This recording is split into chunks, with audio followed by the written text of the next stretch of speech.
noted that like the trophies being annoying. And genuinely, it's one of those things in this game of like, uh, I know whenever I first started, the thought of New Game Plus was brutal, and I was like, I don't even want to try. Like, if I beat the game once, like that's gonna be enough for me. And then now, like going through trying to get all the trophies and everything, a lot less intimidated by New Game Plus. Honestly, like it's just one of those things you have to like prep for in New Game Cycle, and really only if you're trying to do it all in one run. Like I said, because I first played this game on PlayStation and got all the trophies, but I did it across several runs just because like it was tedious to do it any other way. But whenever I did download and I bought it on Steam and have been playing it on my computer now, I wanted the first character I played on Steam to get all the trophies. And like it just took sitting down and like plotting it out like spreadsheet style on like all the plus 10 weapons you need, all the boss souls you need, and then all the weapons you need to be able to ascend to be able to get like the necessary because there's a trophy for each upgrade path. So like having a chaos weapon upgraded to +5, having a fire weapon upgraded to +10, all that. The only thing that's like truly annoying is you do have to beat New Game Plus and then get to Anor Londo in New Game +2. And that's, obviously that's part of the challenge.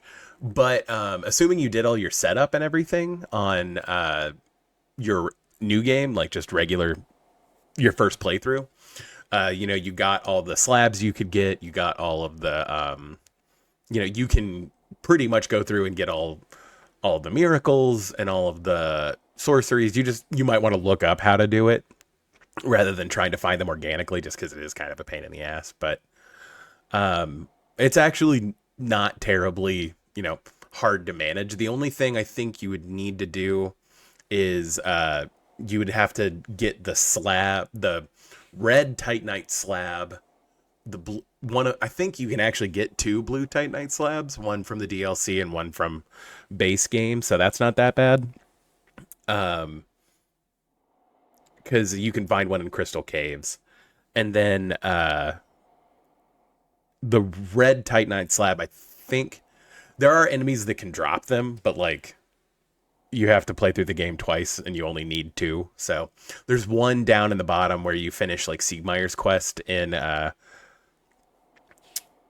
Izalith, which I mean you'll be coming to in your normal playthrough. So you want to get it on New Game and New Game Plus so that you have the two you need to do all the final upgrades. But like I said, it's just it is kind of tedious to do it that way. But sitting down and just plotting it out and knowing what to do, like it really makes like all the difference. It's not too scary per se. It's honestly, I think the most annoying part is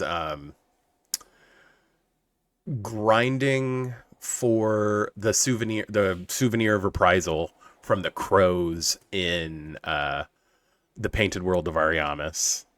And then not that it's super annoying, but like grinding the sunlight maggots that are in the shortcut through to Izalith to get enough sunlight metals. You could also, if you're playing online, do like cooperate with people. So like if that's your bag, you could also get sunlight metals that way. I'm not sure how active the Covenant to get the souvenirs of reprisals are anymore. So you will probably have to grind the crows, but you have to do that to get Great Lightning Spear and then Dark Moon Blade. Those are like the two miracles that are kind of annoying to get. Beyond that, it's just, knowing where to grind for enough Titanite chunks, really. There are certain enemies that drop slabs. I know you need a slab for obviously just the +15. I can't remember if Raw requires a slab or not. I think it might. Um, and then Lightning requires a slab. I can't remember if Crystal does. I don't think it does. And again, like the colored slabs for the magic variant, the blessed and occult, and then fire and chaos. So like there are a lot of moving parts, but it's not like impossible. It's just look up where to get those items and then like kind of plot your course accordingly. Um, Although two things, like two big pieces of advice. Go ahead and get all of your necessary like weapons to +10 for you to transpose them into boss souls before like in new game, because it just becomes a lot more annoying to grind them in new game plus. I think you need there. I mean, you could look it up on like the Dark Souls wiki. Like, there's like a list, but I think there's 24 boss weapons or something like that you have to transpose, and then kill Super Orenstein in new game. So whenever you're doing Orenstein and Smo, kill Smo first in new game, because new game plus Super Orenstein is really hard. That might just be me not having a ton of experience with new game plus or with Super Orenstein, because I usually kill Orenstein first and then fight Super Smo. But that's my solid advice as far as like getting the trophies in this game. Like I said, I've now platinumed this game twice technically, so. But that is I think it's worthwhile. It definitely makes you do things in the game you wouldn't do if you're just playing casually, which I like. It is really interesting. Yeah, so basically whichever boss you take down in the first phase of Ornstein and Smo, they like absorb the power of their fallen comrade and become like giant. But depending on which one you fight the super version of is the soul that you get. And of course, Smo's soul and Ornstein's soul transpose into two different weapons. So Super Ornstein gives you the Dragon Slayer spear, and Super Smo gives you Smo's hammer. So you do have to kill one of them and then the other one in, new game and then new game plus. I personally think that Super Smo is easier to fight, so I try to save him for. So that's super reasonable. Smo, I feel like depending on the build you have, it's easier to kill Orenstein first because it's easier to pull Orenstein away from Smo. But if you have, enough health to be able to tank hits, or you can just kind of I see the argument either way. So like, I don't think there's necessarily a wrong way. I think the real advice, I know for me, it was easier for me to do Super Smo and New Game Plus, which is how I did it on my PlayStation, not how I did it on Steam, because I wanted to make things hard for myself. But in general, whichever one you feel more comfortable with, do the uncomfortable one in New Game if you want to go for all trophies. Again, you do have to go through New Game plus and a half. Yeah, because you have to beat New Game plus, and then you have to get to Anor Londo and kill Sif in New Game plus, because Sif's soul, of course, transposes into 3 different weapons.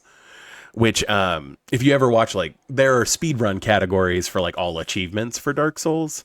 There are glitches and ways to do it where you can, dupe souls, and that's how they do it, because obviously it's a speedrun.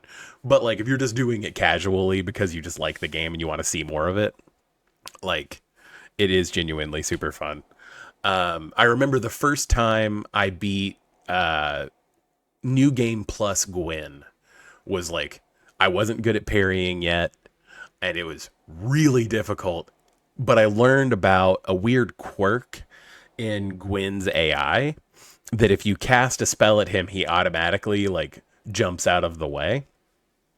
And combustion, the pyromancy that like causes like the big flame, his AI still makes him jump out of the way of that, but because combustion is fast enough, and if you're close enough to him to use combustion, he'll still be damaged by it, but it still resets his animation. And in the cast time for combustion, great combustion, and the other one that you get in the DLC is called Black Flame. The cast time is the amount of time it takes him to do the jump before his animation resets. So you can like animation lock him into just jumping, and that's how I did it the first time. And it took me like looking up videos, like how do I deal with Gwyn, like blah blah blah. And I didn't want to put in the time to get better at parrying. So now I'm better at parrying, and I'll just go in there with Havels and parry and then hit him. Like I said, that's why this run is going to be weird, because I have no idea how to deal with Gwyn with archery. I mean, that's going to be brutal. So, but one brutal challenge to the next, I guess, is more the question there. But it's definitely a whole thing. You know, I don't think like this game isn't necessarily like Stardew Valley, where like I feel like I want to play it with the wiki up at all times, just because there's so many things. But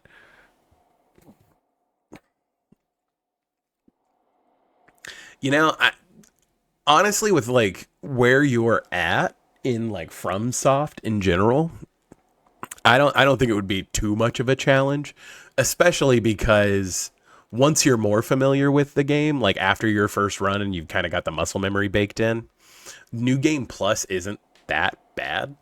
I mean, the Four Kings are definitely more of a challenge on New Game Plus, but beyond that, it's not too bad.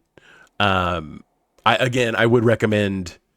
So, not to spoil a whole bunch of stuff, but you can fight the Four Kings before you go to Anor Londo. So if you just wanted like a personal challenge, start a fresh file. I don't know if I'd necessarily recommend doing it off of like your first run through of this, but um try to beat the Four Kings as early as possible, because you'll get like an achievement for finding a covenant, but there's like it's kind of like an alternate path on how to beat the game. It's interesting. It is really hard. Being able to pass the DPS test that early is kind of annoying. I think the time that I did it, I got through. I think I did what I did in this run, where I got like my basic weapon to plus 15 before before I beat Gargoyles or Quillag. Um, I just went through and beat Capra, and then got into the depths, got the large ember, and then did the same trick where I used a bow to kill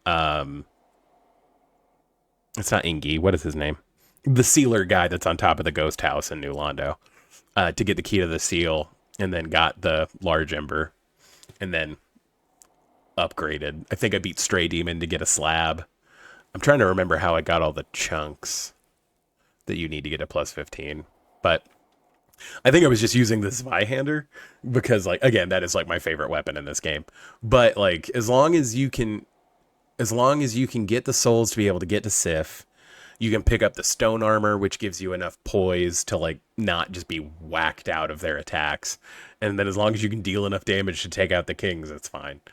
It also made the rest of the, base game super easy, because I already had a plus 15 weapon, and I had enough strength to be able to use it and deal damage. So like, just a fun, weird little bit.